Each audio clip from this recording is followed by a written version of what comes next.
The Misadventures of Duane and Brando. How stealing money from fans destroyed a band, a friendship, and trust. If you were into NES and SNES era video games in the late 2000s and early 2010s, then it's possible that you may have encountered the music of the adventures of Duane and Brando, a rap duo that created songs based on classic video game titles from the 80s and 90s that they'd grown up with. They used tracks from the games to build their lyrics on, and they're pretty damn catchy all things considered. Their most famous track is probably their Mega Man 2 rap, and I'm going to play you some of their songs so you can get a feel for their style.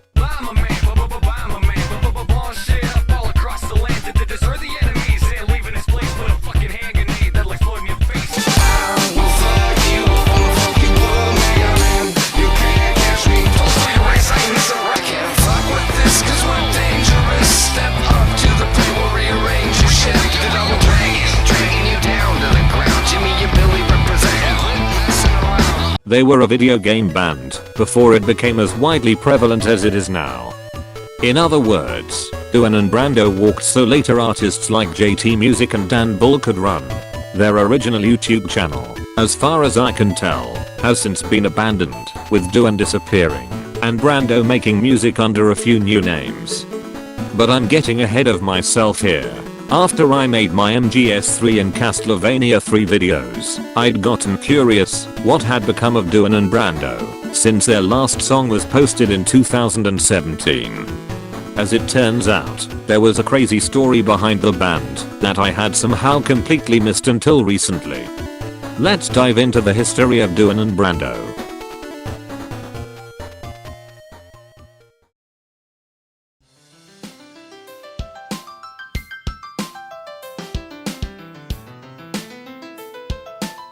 The duo was comprised of two friends from Flint, Michigan, Duane Zuwiller and Brandon Lackey.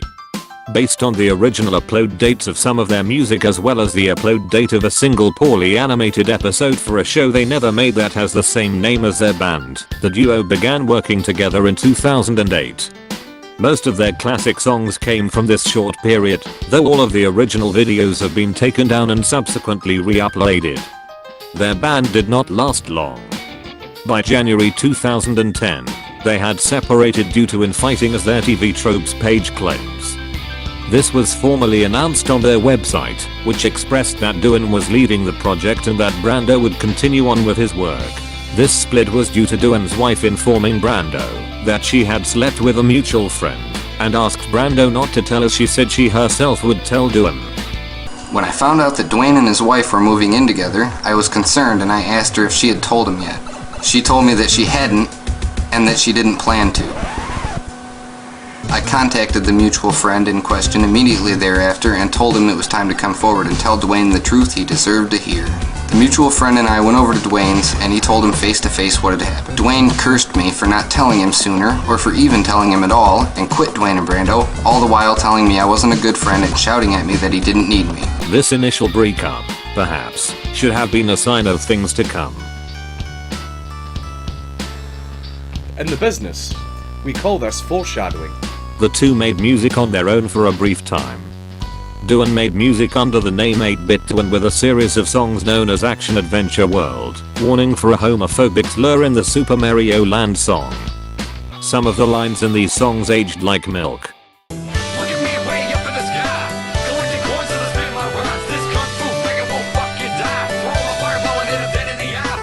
Brando made songs under the name The Amazing Brando, and posted songs like his Zelda 3 rap around this time.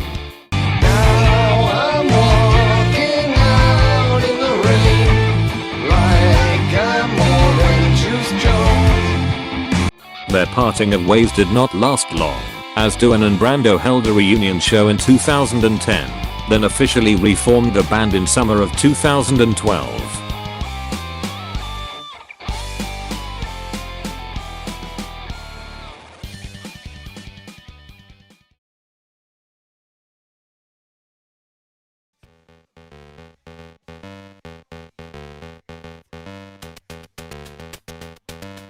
"2012 was a crucial year in Duane and Brando's history.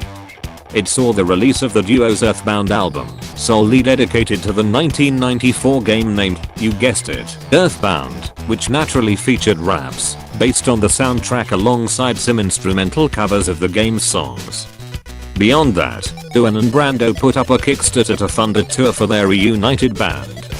They asked for $35,000, and the Kickstarter closed with $36,276 having been contributed to the project. 2012 ended on this high note because of this, with the future looking bright for Duane and Brando. The Kickstarter seemed like a great idea at first. Fans could see the band they loved in concert, and if they pledged enough, they'd also get merch. Some of the tiers included signed CDs of their LP of Devastation, which remastered their old music, t-shirts, posters, and lots of other goodies that related to the band. Sounds perfect, doesn't it? Initially, things seemed to be going great. Duane and Brando were slowly shipping out the backers merch beginning in 2014, and for the rest of that year through mid-2015, updates came steadily. They showed backers exclusive content, while keeping them updated on the status of the merch. After that, nothing for 3 years. The Kickstarter page was dead silent. Were Duane and Brando themselves silent? Not at all. They released music intermittently throughout these years, posting their last big hit, the Mario 3 rap with Brent Alfless, in 2015, and their final Duane and Brando song, A Boy and His Blob, in October of 2017, as previously mentioned. They were working on a new album, but it never released. Fans were rightfully upset with the Kickstarter, as many fans never got the merch as promised. Here's a small selection of public comments on the Kickstarter page. Well, judging from their reaction to me on their FB page, they are just claiming they send out all the rewards and people not getting them are single cases where things went wrong. So guess it's dead.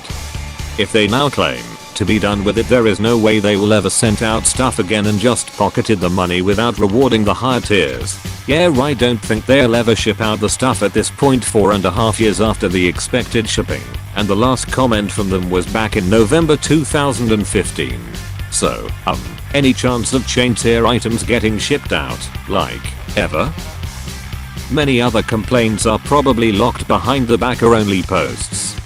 Considering the band walked away with $36,000 in 2012 with no explanation of what had become of the actual tour or a lot of their merch for years, it made sense for fans to become increasingly frustrated with this whole situation. Duane and Brando stopped updating the Kickstarter for years, so all fans could do for a time was speculate.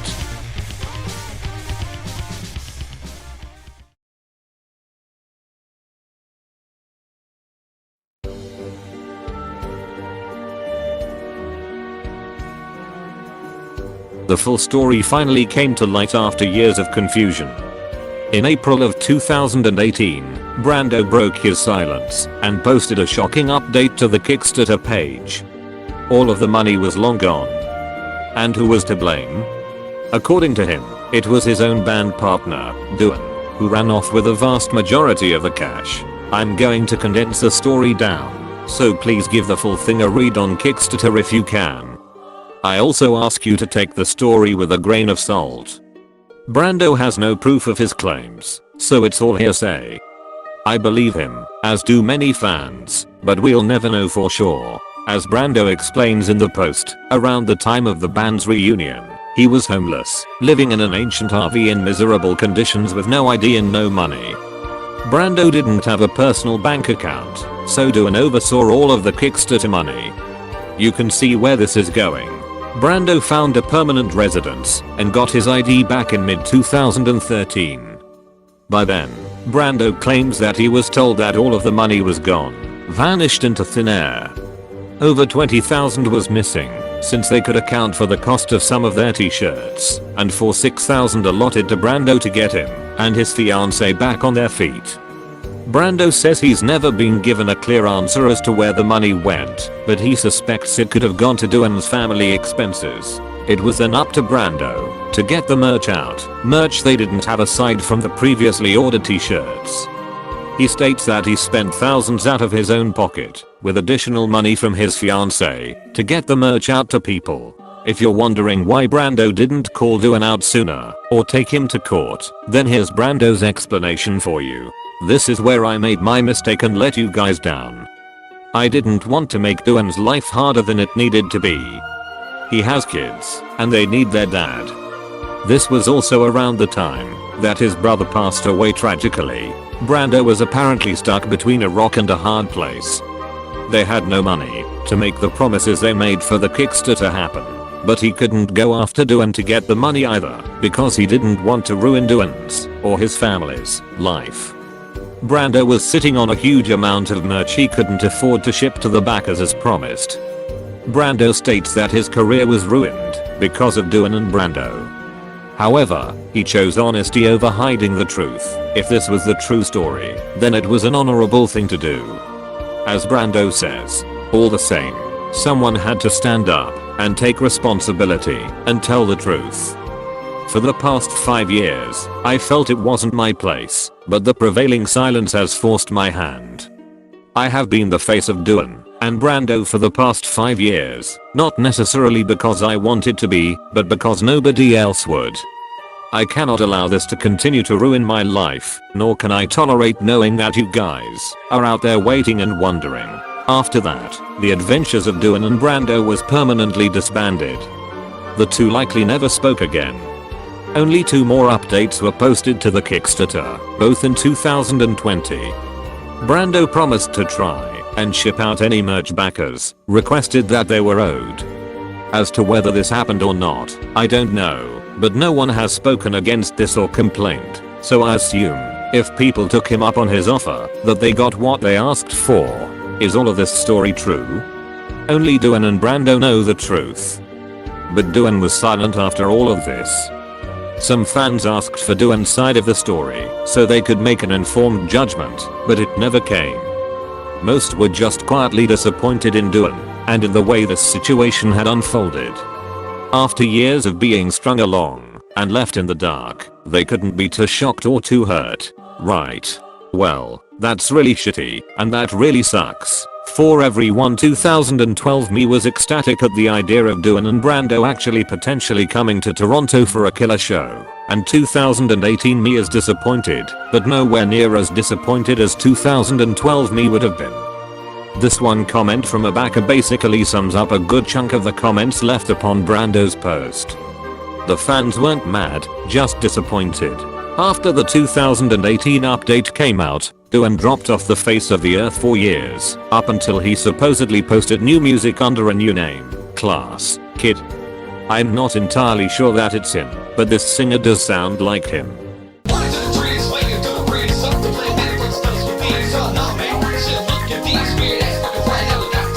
Back from the grave, I died 98 cause me and my brother we was messing around.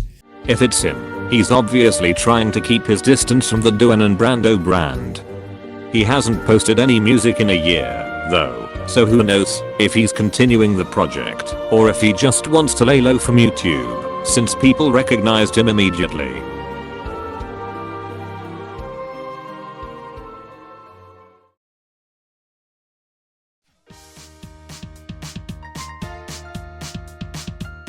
That was it for Duane and Brando, aside from Brando's attempts to make good on the merch promises. But despite Brando fearing that his career was over, most people were extremely sympathetic to him. Look through the comments on his Kickstarter update telling the truth, and you'll see many understanding fans. The story, of course, paints Brando in an incredibly sympathetic light. I know I felt bad for him after finding this update earlier this year, even though it had been years since then. But Brando bounced back. Initially, he started making music under the new name Adventuria in 2019.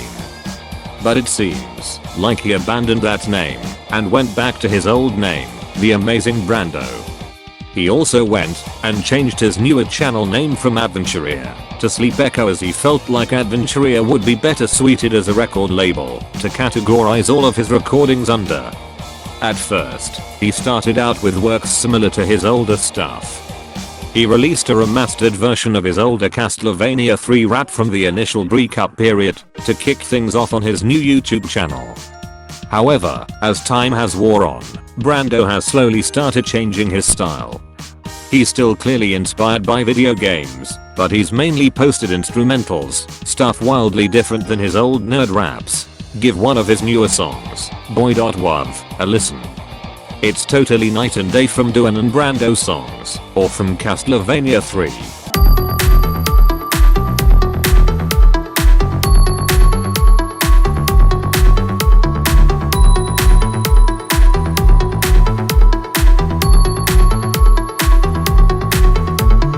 Adventure songs don't get many views compared to the old Duane and Brando videos, though by the end of the band's lifespan, they were rapidly losing views as well. But Brando is clearly invested in doing his own thing, in forging a new identity after the Duane and Brando drama interrupted his music career. I think it destroyed any chance at Duane's career more than Brando's. Because Brando was the member of the band people knew best, plus the one who broke the story, I think he has support from Duane and Brando fans, whereas I think most fans would see Duane's return with some suspicion. I've also saved the elephant in the room for last. Brando's transition.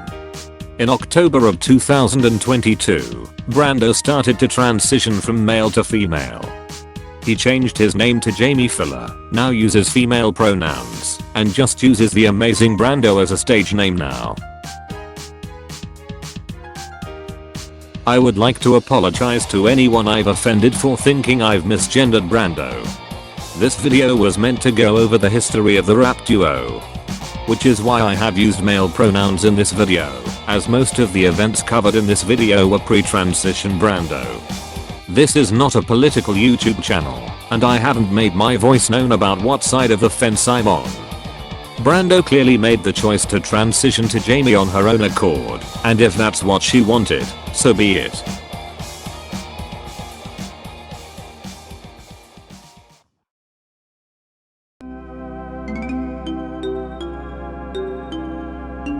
So that's where things are now.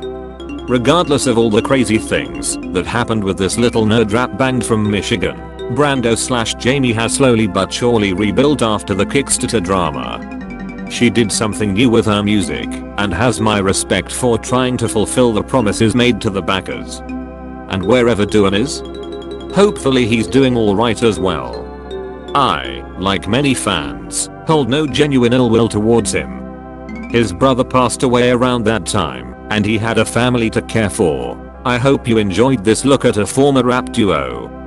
Thanks for watching.